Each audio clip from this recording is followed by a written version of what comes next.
माँ डाल के, कहाँ जा जाबे गोरी मोर दिल ला निकाल के।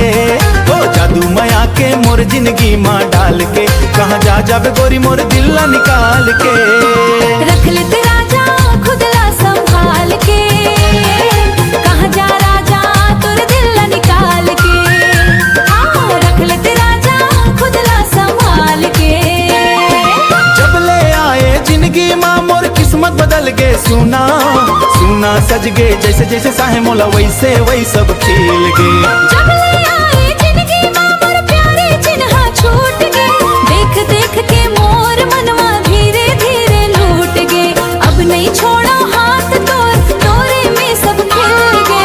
काल ऊपर तोर प्यार के मोह डाल के, अरे कहाँ युद्ध महिया काल कॉपी के दिल ला निकाल के। जादू माया के मोर जिंदगी माँ डाल के, रख लेते राजा खुद ला संभाल के।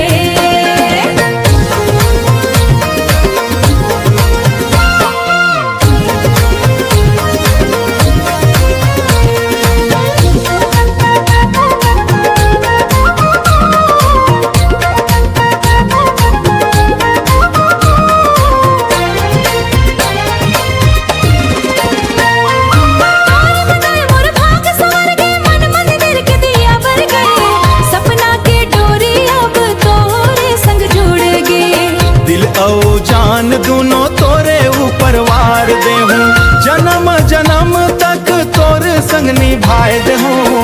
माया के बंधन ला नहीं तोड़ा काल के, कहाँ जा बन जा रे गोरी मोर दिल ला निकाल के।